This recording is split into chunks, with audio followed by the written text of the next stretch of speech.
Salut, c'est Trado, content de vous retrouver pour la mise à jour du format Investir en or pour le long terme. Alors beaucoup de choses à dire, notamment une actualité qui bouge les lignes probablement. Je vous rappelle qu'on va d'abord voir ces trois actualités, puis après les zones d'accumulation rationnelle et on va terminer avec le Commitment of Traders pour avoir un coup d'avance en regardant ce que font les institutionnels pour l'or. Trois actualités donc que j'ai trouvées pour vous et la première c'est la plus importante, elle est tellement énorme qu'il faut la voir en priorité. On a appris par le biais d'un article qui a été écrit par le Financial Times et qui a été repris ici par Forex Street que les États-Unis ont publié un décret en juillet qui s'attaque à l'or entrant aux États-Unis avec une taxe de 39%, notamment sur les lingots qui arriveraient de Suisse. Alors c'est pour le format 1 kg, le plus populaire avec la barre de 100 onces. Et ça c'est pas nouveau, ça date du 31, mais c'est passé sous les radars. Et bien sûr, la Suisse est directement touchée parce qu'elle paiera 39% plein pot là-dessus, puisque c'est le taux d'imposition que les États-Unis lui appliquent. Mais c'est peut-être une bombe qui était attendue par beaucoup. Bon, on va la faire simple. Vous retrouverez sur mon site, je vais mettre le lien, un texte où je résume les grandes idées de ce que je vais élaborer ici rapidement. Mais l'idée, c'est quoi? C'est que on prendra un chiffre rond. Imaginons que le lingot soit à 100, eh bien il va arriver maintenant à 139 aux États-Unis. Ça change la donne parce que notamment il va y avoir tous ceux qui ont spéculé avec des futurs pour le long terme qui se sont engagés à livrer des lingots d'or, qui vont devoir en fait maintenant trouver des lingots d'or pour les livrer, sauf que ça va pas être à 100, ça va être à 139. Et il risque d'y avoir une sorte de fuite en avant parce que les spéculateurs donc qui ont parié sur une livraison future risquent de se battre pour trouver des lingots à un moment même où ces lingots augmentent, et pour éviter que la loi de l'offre et la demande la fasse monter encore plus que 139, eh bien se jeter sur les lingots qu'il y a, alimentant une sorte de spirale comme ça du prix de l'or. Et ça attaque beaucoup de choses, notamment le fait que ça va pas s'arrêter simplement au cas de la Suisse et des États-Unis, parce que l'or suisse c'est 90% de l'or qui est raffiné dans le monde. Et on peut pas faire sans. Et le problème, c'est que tous les spéculateurs dans le monde utilisent cet or suisse. Et s'il y a un nouveau standard qui s'établit avec le kilo qui ne serait plus à 100, mais sans augmenter, d'un certain pourcentage, il risque d'y avoir une déstabilisation complète de l'or, mais également à Londres.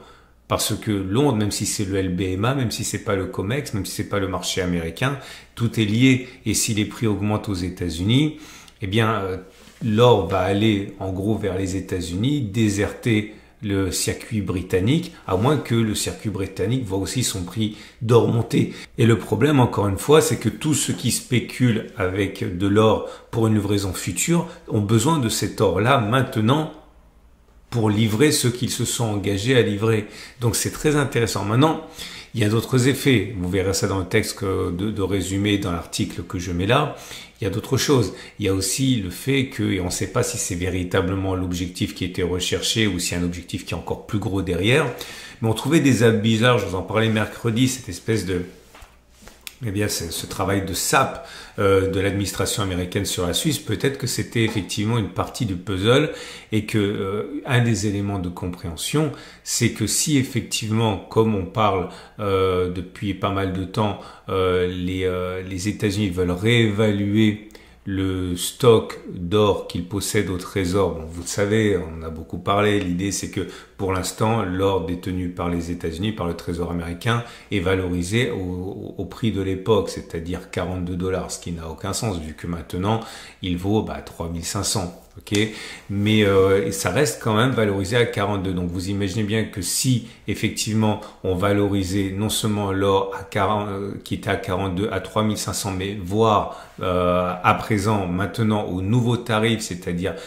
3500 augmenté de 39% de taxes, on arrive à plus de 4200, 4000, non pardon, je dis des bêtises, 4726 au lieu de ce qu'il y avait avant. Ça peut augmenter la manne financière qui passerait donc de 800 milliards à avoir 1,2 milliard, hein, si on réévalue non pas au cours actuel, mais au cours actuel augmenté de 39% de tarif, à savoir 4726. Bon, il y a beaucoup de choses.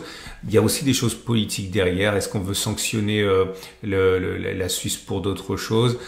On est juste au début de l'histoire, mais déjà il faut savoir que ça on le voit pas sur le graphe. Pourquoi on le voit pas sur le graphe? Eh bien parce que ça c'est l'or coté en Europe, si vous voulez, pour faire simple. Quand on regarde les futurs, le prix du futur, donc qui tient compte de l'or notamment coté au COMEX, là on voit bien qu'on est sur des niveaux records, on est monté jusqu'à 3500, ça s'est calmé un petit peu à 3490, mais on a inscrit un record historique à 3533 parce que c'est de l'or, pour faire simple, américain qui va subir de plein fouet l'augmentation des droits de douane, alors que celui-là, l'or spot, n'a pas encore subi les contre-coups. Donc on ne sait pas, c'est en train de s'adapter. Alors je préfère le dire, je vois déjà certains qui vont penser que ça y est, on est parti pour une nouvelle impulsion majeure. On connaît Donald Trump. On connaît sa façon d'annoncer des choses, puis finalement de revenir en arrière, etc. Donc il n'y a rien qui est joué, ce qui veut simplement faire peur à la Suisse en l'étouffant, puisque le commerce de l'or pour la Suisse, quand même, c'est quelque chose de majeur. Il n'est pas dit qu'on en reste là, peut-être ça va être encore pire, peut-être que ça va être mieux, mais voilà, il se passe quelque chose et ce sera suivi de très près, notamment par votre serviteur, hein. Deuxième chose, je répète, vous retrouverez l'article sur mon site et également une petite synthèse en français pour ceux qui maîtrisent pas la langue de Shakespeare. Deuxième article que j'ai trouvé pour vous, ça aussi c'est intéressant, mais ça paraît presque anecdotique, c'est la Chine qui rajoute encore pour 1 milliard de dollars, officiellement bien sûr, au stock d'or en juillet. Et troisième article, ouais, je passe vite parce que c'est encore une fois presque anecdotique, hein. Et troisième, alors ça c'est pas mal pour ceux qui n'ont pas suivi l'actualité cette semaine. Pourquoi est-ce que l'or monte, même sans parler de cette histoire d'impôts et de droits de douane sur l'or? Tout simplement parce que là, ce qui s'est passé, c'est que les dernières actualités économiques montrent que les statistiques d'activité, d'emploi aux États-Unis sont pas aussi bonnes que prévu. Donc du coup, il est possible que la baisse des taux pour soutenir l'activité économique, la baisse des taux de la Fed, arrive plus vite que prévu, et on sait très bien que l'or adore quand les taux baissent. Alors l'or adore quand les taux baissent pour deux raisons. L'or adore quand les taux baissent parce que c'est inflationniste et l'or adore l'inflation. Deux, parce que si les taux baissent, ça veut dire que le fait de placer son épargne en or implique un manque à gagner qui est moindre. Bon, je fais une caricature, mais imaginons que les taux soient là. Si vous mettez de l'argent rémunéré avec un taux, ça vous rapporte beaucoup par rapport à l'or qui ne rapporte rien. S'il reste flat. Là, le fait que les taux baissent réduit le manque à gagner par rapport à l'investissement dans l'or, donc ça monte.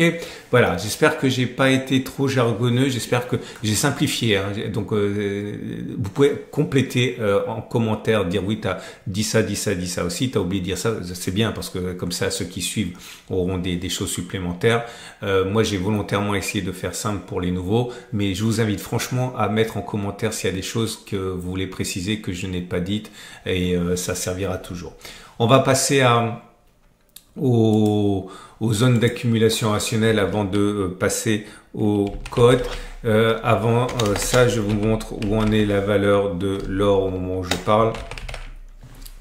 Pour ce qui concerne le Napoléon, il cote actuellement sur le site de Haut-Coffre.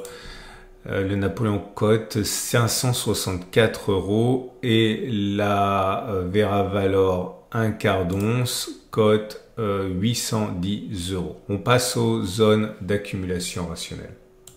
Et on passe au graphe à proprement parler avec l'or libellé en dollars, toujours en latéralisation dans cette grande zone qui a été créée à partir des sommets, hein, on parle d'avril. Pour l'instant, on récupère de la force, on récupère une certaine conviction, qu'elle soit haussière ou baissière. Je n'abandonne pas l'espoir que l'on aille chercher la zone des 30, 55, 29, 57, même s'il est vrai que les dernières nouvelles ne semblent pas forcément plébisciter un tel scénario, mais bon, pourquoi pas, hein.